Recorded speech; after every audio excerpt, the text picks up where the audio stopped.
Welcome to CTV News, Your Canada. It's Tuesday, January 13th.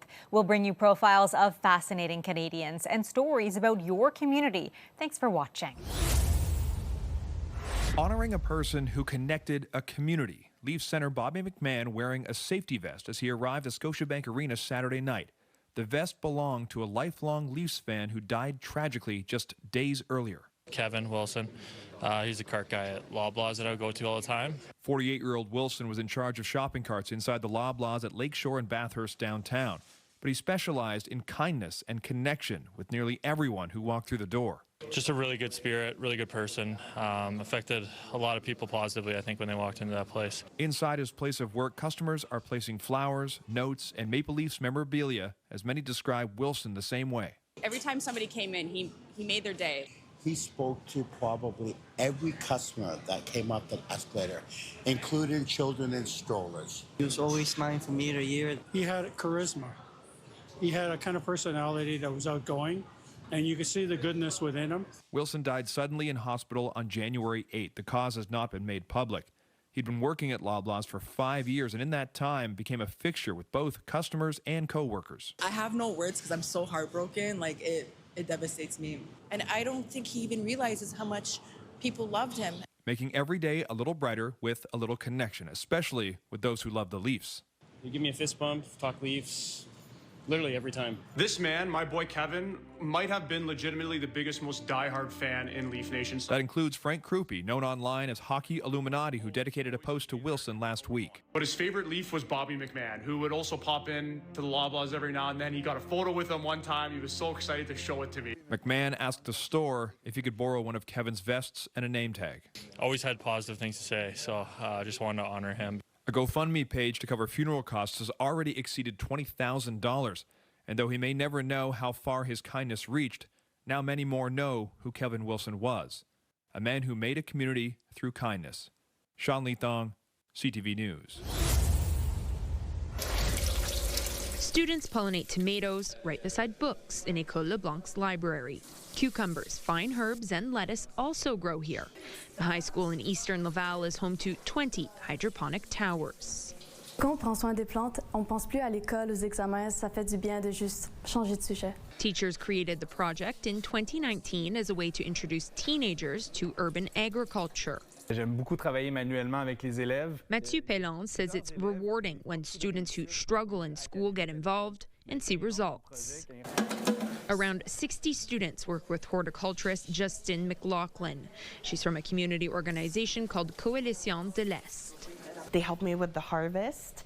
They help me make the seedlings. So they really help with all the parts. There's not really anything that I do without them except for the planning.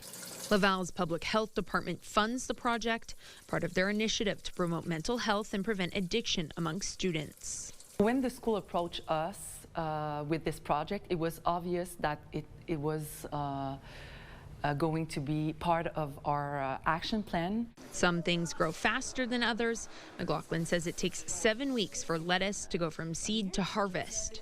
The high school tries to donate as much as they can. We donate all of the food that we produce to the food banks of the east of Laval, which is another great thing and has a direct impact on multiple people. We help about 200 families a month with the harvest that we do. Students say it allows them to give back to the community, but also prepare for the future, and it all starts with a seed. Olivia O'Malley, CTV News, Laval. New year, new hobby. For this group, trying traditional step dancing for the first time on Saturday, that was pretty much the idea. I think in January everybody's want to get moving, so what better way than to do some Cape Breton-style dancing. Leanne O'Coin spent the weekend putting on 3 step dancing and square dancing classes here at the Island Folks Cider House in Sydney. There were lessons for beginners like these folks and for people who have some previous experience. For me, it's my favorite type of exercise. I grew up doing it. You don't need much equipment. You just need your feet and a pair of sneakers or some kind of shoes, and it's just about having fun. I like dancing. I love it, actually. And I go dancing every week, every Friday and Saturday. But Carolyn Keogh had never tried step dancing. She quickly found out that it's different. When I'm dancing, I don't have to follow anybody's steps. I just do my own thing. But here, follow the steps. You'll get used to it, though. At its best, step dancing is paired with traditional fiddle music. A group of step dancers on PEI even performed for Prince William and Kate Middleton during their visit to the island shortly after their wedding back in 2011. It was amazing. We all didn't know how exciting it was going to be until we actually were on stage, saw them in front of us, smiling at us, and we just could not stop smiling the whole day. Back in Sydney, while they might not expect to dance in front of royalty anytime soon, the idea was to get some of these newbies showing off their moves in public one day too. I also play the fiddle. I'm a fiddler, and the music that's our goal. This way, I'm getting people the basics, and they can use it at a ceilidh or a square dance or a house party. O'Coin says these sessions were successful enough that she will likely be looking for time to teach more step dancers as the year goes on. Ryan McDonald, CTV News, Sydney.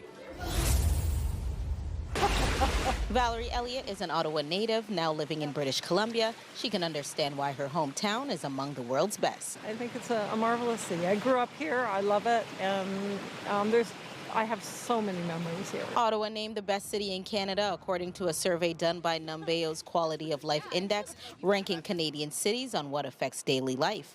Coming in at number 28 out of 304 cities around the world, but taking the top spot in Canada for high safety scores and stable, well-paying public sector jobs, affordable housing, low pollution, strong healthcare access, and short commute times. I love the old buildings everywhere. Their survey looks at other factors like the outdoors, even in winter. I noticed a lot of people jogging in the snow, which is kind of freaky, but they like it. I guess it speaks about the quality of living. Also ranking most livable cities in green spaces, bike trails, and access to nature. Ottawa has a lot to offer. I love the outdoor rinks, the canal, and all that, being a figure skater. So to me, there's always something to do outside with like exercise and nature and stuff. Places like this are what makes Ottawa great. This view at Kawiki Point, one of the beautiful things about the city. It's one of the best cities in Canada, but because it's so quiet and safe, I love the area. The capital city also drawing in tourists from all over the world. We want to know the city and the snow. The parliament for us is so important to know this kind of beautiful constructions and the history of Canada. And even though the survey describes Ottawa as affordable, people who use public transit may not agree. Public transportation, $4.10 or 15. It's a bit steep, but other than that, I think it's a nice city. For Elliot, there's no place like home. Some of the neighborhoods really feel wonderful. It's everything that I remember it to be and much more. Camille Wilson, CTV News. At the end of last year, the Go Give project was faced with a funding shortfall. At risk of discontinuing some of their programs, the not-for-profit turned to the community for help. In those 2.5 weeks, we actually raised just a little over $33,000, which is just absolutely incredible. The community really pulled through. The funds are being used to sustain frontline staff and allow for the continuation of its nighttime mobile outreach program. Additionally, Go Give says the City of Greater Sudbury contributed more than $48,000 to prevent disruptions at the warming center so that it can operate until the end of April. Go Give is also launching a 6-month pilot project for needle collection, transitioning the service to a peer-driven model. Peers are typically those that we are serving in community, the people with lived experience, the experts, as I mentioned. So people accessing the services, have the priority to sign up for these programs. Despite the donations, some services remain suspended. Both the Welcoming Streets program and daily outreach are currently on hold, which Ali says leaves a gap in essential services. Our local business owners no longer have access to that service, which, provided support to them in order to deal with situations that might involve our marginalized community members. And then, of course, because of the loss of the daytime services, it's really reduced the number of treatment referrals we're able to do, the hospital care that we're able to provide. Ali says she is hopeful those programs can be reinstated in the future with support from various levels of government. Amanda Hicks, CTV News, Sudbury. For the first time in a decade. It's on the guard. It's going to tick and roll off. And Jolene Campbell will not have to throw her last rock. Jolene Campbell will skip Team Saskatchewan at the Scotties Tournament of Hearts. It's been 10 years since I won that game, man. That is a long damn time, so it feels really good. Team Campbell claiming the Bungie Prairie pinnacle. Hi, girl. Makes the double. Robin Silvernagle here in the 5th. Great shot.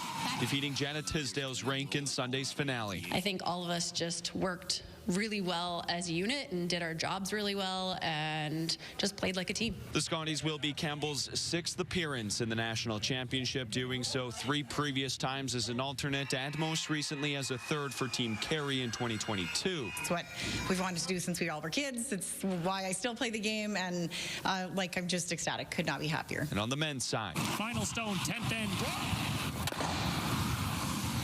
nothing but air. He'll drive it through the hole in the 4-foot.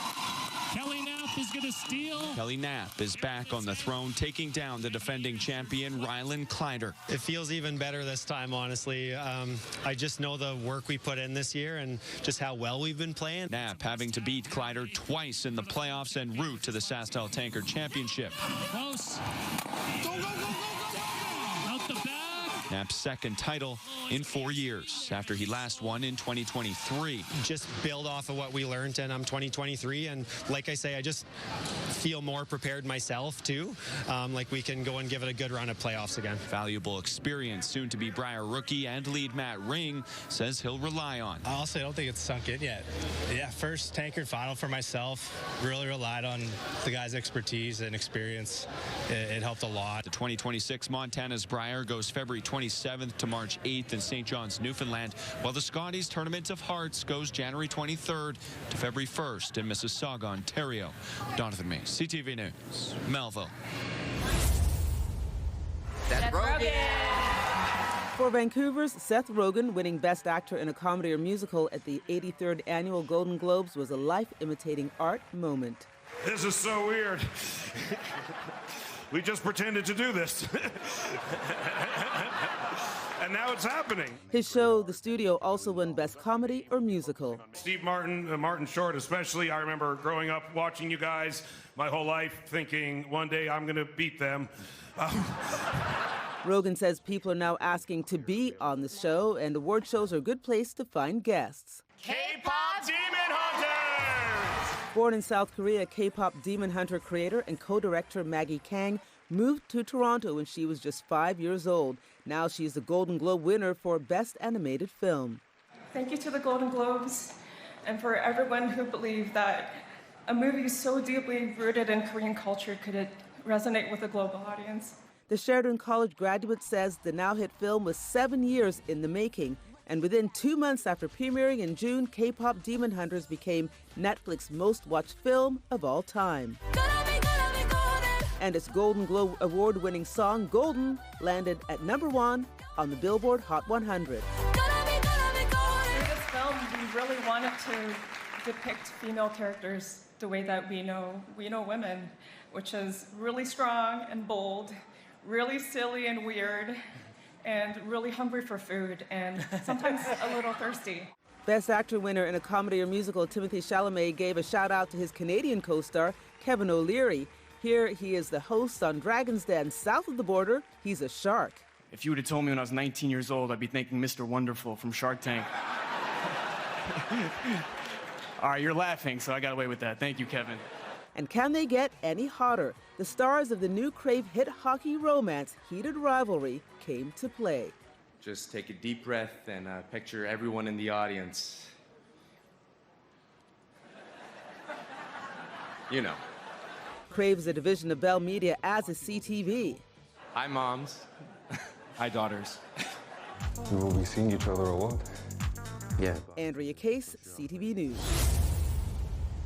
Standing at the corner of Hespeler and Pine Bush Roads in Cambridge are fountains that haven't had water flowing through them for years. You can tell if someone's new to Cambridge if they don't know what those 3 monoliths actually are. But for those who did witness the structure's operational days, like Jigar Desai, they used to be a delight. Like every time you come by, you take an exit and you see those fountains going, and it makes your day. The fountains were created as part of the old Nob Hill Farms store that used to sit at that corner. The grocery terminal shut down in 2000, the site becoming a Home Depot a few years later. The water was briefly turned back on in 2005, but then stopped again. What stands there now gloomy in comparison, says Cambridge historian Paul Langan. You come off the 401, you're welcome to Cambridge, and we had the fountain. Now it's welcome to Cambridge, Home Depot sign, no fountain. It's really lost its luster. Ward 7 Councillor Scott Hamilton hopes to change that.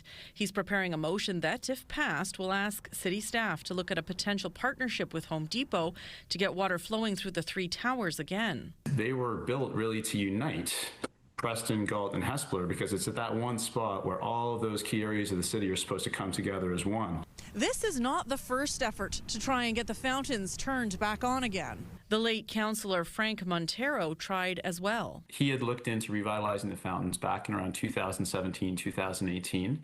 And at that time, there were issues with the piping, the maintenance hadn't been completed properly. I think that there were issues with sediment that were being left in the pipes. And so I think it was quite costly to try and get them moving again. Hamilton says any path forward has to be cost effective. The key to this is not to raise anyone's taxes because we're in an affordability crisis, but look at the reserve funds the city has in place to construct awesome pieces of architecture that are exactly like this, and to look at when we could bring those into play in a manner that's feasible. In a statement, Home Depot Canada tells CTV the company has been in touch with the City of Cambridge and looks forward to continuing discussions regarding the fountains. Hopeful news for those who would like to see some character return to the corner. If you stop at the light now and you look, you go, what's the point of this? Because it doesn't really have any meaning, just these structures sticking up out of the ground. It will help the people of Cambridge, it will help the businesses of Cambridge, and overall it will look good. Hamilton anticipates his motion will go before council in February. After that, there'll be the opportunity for delegates and city staff to weigh in on their thoughts, with their thoughts on a path forward. I'm very convinced that without the King Cardin Hospital, I probably would be dead today. The man who scored the most important goal in Canadian hockey history was born in the middle of a Bruce County snowstorm and was taken to Kincardin's Hospital via horse-drawn sleigh by his grandparents that night. 82 years later, the Bruce County native who was raised in nearby Lucknow is giving back to the hospital that brought him into this world by becoming an honorary healthcare ambassador for the Kincardin Hospital's ambitious fundraising campaign that will modernize and nearly triple the size of the aging healthcare facility. When this came up, it was just a great fit. And we're glad to be involved, I'll tell you that. Kincardin's Hospital Foundation has raised nearly $13 million of their $18 million goal to upgrade and expand the community's emergency and imaging departments while adding Bruce County's first MRI machine. It's part of a $79 million hospital redevelopment that started in 2018 and recently added a CT scanner. Hospital staff hope Henderson's name recognition and passion for his former home region will help push them past their lofty fundraising goal. It's so important because Paul is local to our community. He holds our community dear, and that's important to us. And we are so grateful and thankful that the two of them have joined the campaign.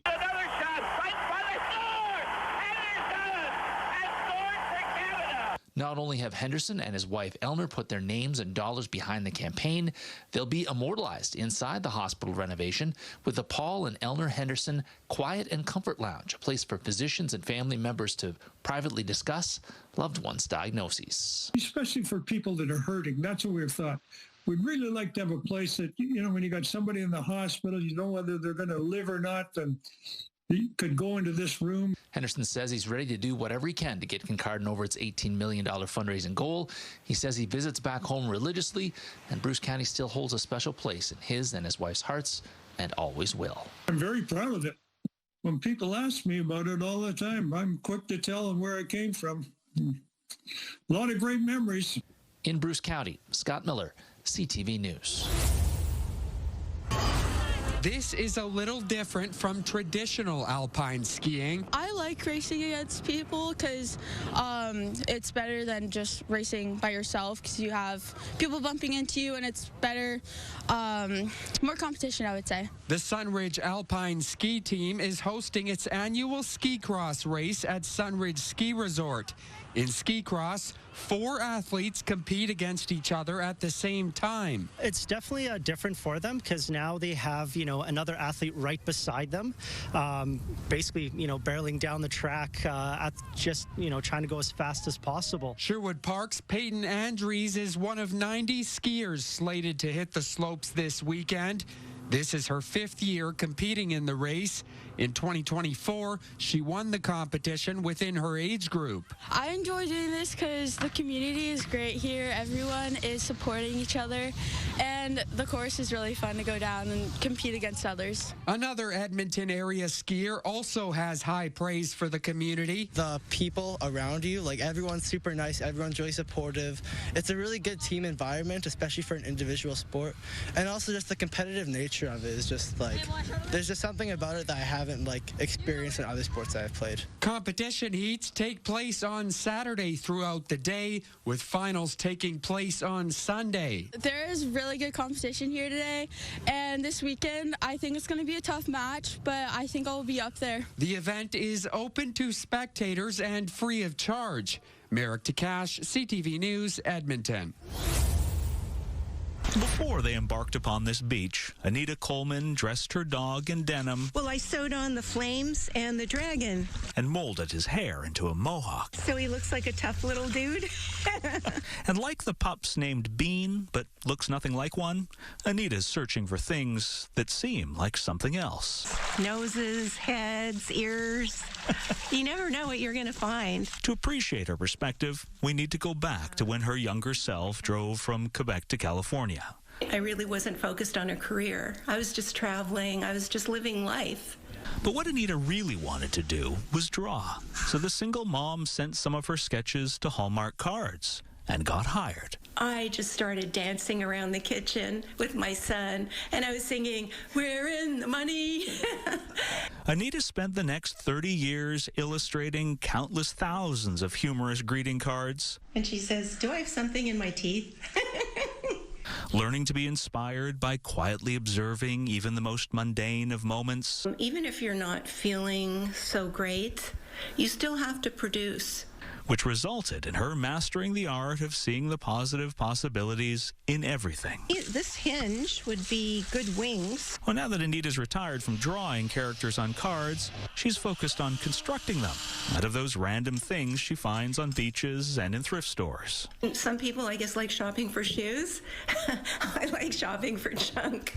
And then transforming that junk into a junk band, or attaching all sorts of bits and pieces onto hand-painted driftwood to create a whole cast of whimsical critters that Anita displays all around her home that, despite many offers, has never considered selling.